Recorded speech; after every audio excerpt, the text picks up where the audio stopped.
Hey guys, Desolator Magic here, and I just wanted to make this quick video because, oh my god, is this one making the rounds? Once in a while, a staff member says something that everybody repeats because just everybody needs to hear it. And this time around, honestly, I don't remember who it was. It's 2:16 in the morning. Don't care.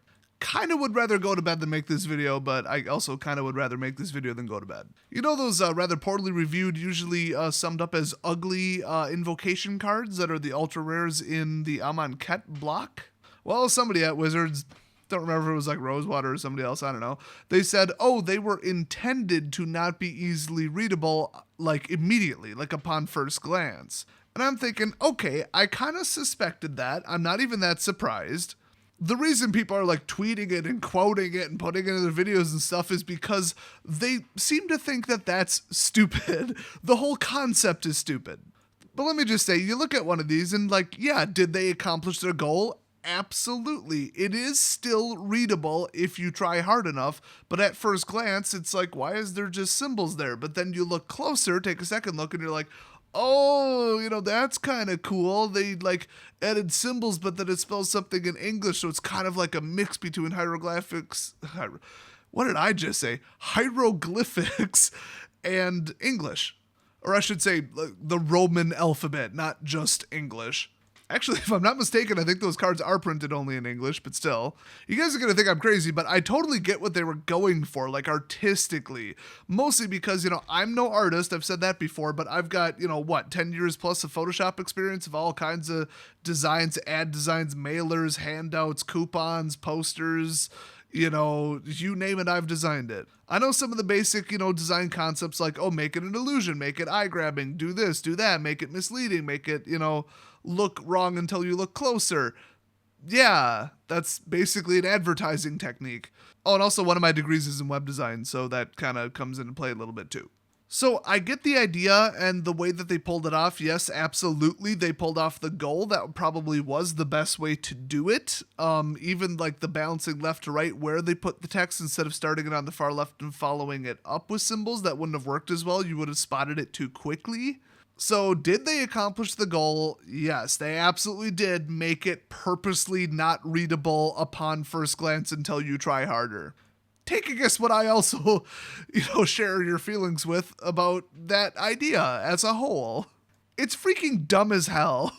But let's give them the benefit of the doubt. Let's pretend that the cards were just a little bit less busy, a little bit better laid out, and the only thing that people could complain about was like the font and the what they did, like the title, like that whole bar, that whole catastrophe, the whole hieroglyphic Roman letter hieroglyphic mix that kind of spelled something sort of. So they fixed the color balance, they fixed the symmetry, they fixed the busyness. Everything looks flawless and amazing and stunning except for that. I think a lot more people would be like, okay, yeah, I can't read the card title, this isn't functional, this is stupid. But I think a huge portion of people would be like, hey, this isn't that bad. Like, pull a full-blown iDubbbz. Hey, that's not bad. God, I hope that's his tagline. I can't remember crap right now. It would be like an interesting out there kind of thing, that people would do, and it would be like, oh yeah, that's kind of neat. It's not like other card games haven't tried to do this. In fact, hello, Wizards of the Coast has done this before. They've purposely obscured names and text because of, comedy, basically, and art, in Unhinged and Unglued. Like, in some cases, it's purposely jumbled, it's purposely too small, it's, falling off the card or something, or it's half erased, or just whatever. It's obscured, it's squiggled over, but it was to prove a purpose, to have an artistic, comedic effect. Well, this time they were going 100% art choice on it. They were going for style, so... Like, I get it, and if it was executed flawlessly, I think a huge portion of people would hate it, but a huge portion of people would still like it. I think it would be very polarizing. Right now, it seems to be like 90% of people don't like it. I think that's just the card as a whole is bad. So whether or not you think they should have went bold and tried this exotic new thing that they thought would be cool, just the concept of making it less readable to make it look more Egyptian and more mysterious, like, okay, let's set that whole concept aside. When you finish a graphics project, it's probably a whole bunch of people's ideas, a whole bunch of suggestions, usually dumb suggestions from the customer, especially if it's a web design project. And then you put them all together, and individually they're probably really cool, but you have to step back and say, here's the final website, we'll say, or the final card design, poster design, ad design, handout, mailer, whatever. Does it look like crap? You can't just look, oh, look at that font. That was a perfect choice. Look at that color scheme. That was cool. Look at that 3D on the bottom. That was so cool. Look at what we did to the shadowing on the top. That is so cool. You got to take a look back and be like, is it too busy? Is it ugly? I know the components are cool, but does it work together? Just look at the final product as if you weren't even the one who made it. Just totally as objective as possible. Look at the final product and say, is this good? And the same thing applies to like writing a book. You might have had a good chapter here, a good chapter there, great character development there, great dialogue there, but then you look at the whole thing, you're like, this doesn't flow, and the first part is fast-paced, and the whole entire ending is a whole different style. So the different parts of chapters, they all work, but when you put it together, holy crap, this needs work. All the parts are there, they're great, and they do exactly what we intended, and they're all, you know, we pulled it off, but is the final product good? It's complicated and hard and yet incredibly simple. You just look at it. If they would have taken these cards and just looked at them, which, I mean, hello, don't they design them and people design components and they tweak it and then they, you know, run it by people, but then somebody signs off on and approves the final version?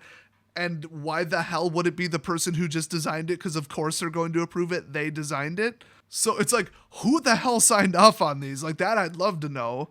I feel like it had to have been somebody with the title of like art director or just the head of design and R&D, which is Aaron Forsyth. And if you're not familiar with him, he's famous for making lots of mistakes. I mean, that's to put it nicely. And by the way, that's in my opinion from what I've followed and seen. Should I just stop saying crap like that and just replace it with don't sue me? Because that's the synonym for every statement like that. Anyway, they clearly failed to step back and look at the final product and be like, wow, that ledge is cool, the 3D is cool, the pillar is cool, the text is cool, but God, these are ugly. They're too busy, they're balanced like crap, we need to tweak it, we need to go back and fix this. I feel like maybe they didn't do that, or holy crap, did they send that to the wrong art director for approval. I mean, art is very subjective and beauty is in the eye, whatever the hell that saying is. I'm not even going to go back and correct it. They need to print Beholder on a damn card. Then I'll correct it. We need old Nine Eyes on a card, damn it. We need some classic D&D Beholders named like Kazizzle Thizzlethopteryx or some crap. They're all from Zoriat. They got them weird names. You know, not to be racist, but everybody from Zoriat has a really messed up name. But yes, beauty is very subjective. Art is subjective. Good looks are subjective. Even though 90% of people are like, God damn, those are ugly.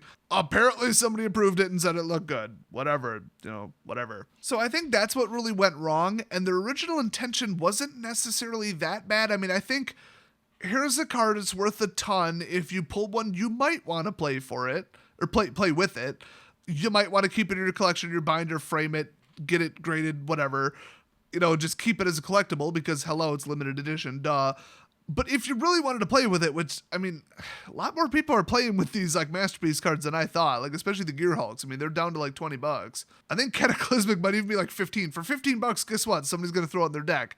Somebody at F&M had a Masterpiece Cataclysmic in his deck on Friday.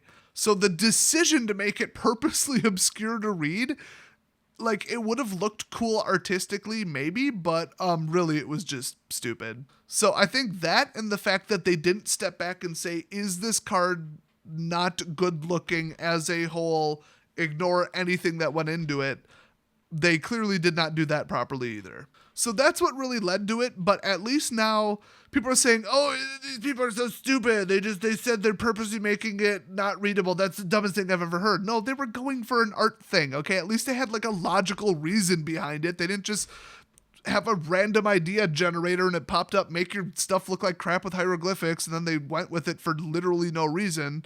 No, they had an intent there, so at least they tried. I'm going to give them the Bart Simpson's cake that says at least they tried. It's meme time. So hopefully that statement actually provides clarity and not just parody, which is pretty much what people are doing now. Well, more like satire. I just said it because it rhymed. So, I mean, that's about all I got to say about it. I mean, I can't wait to see one in person, whether it's just as ugly as I think or not. I feel like it will be.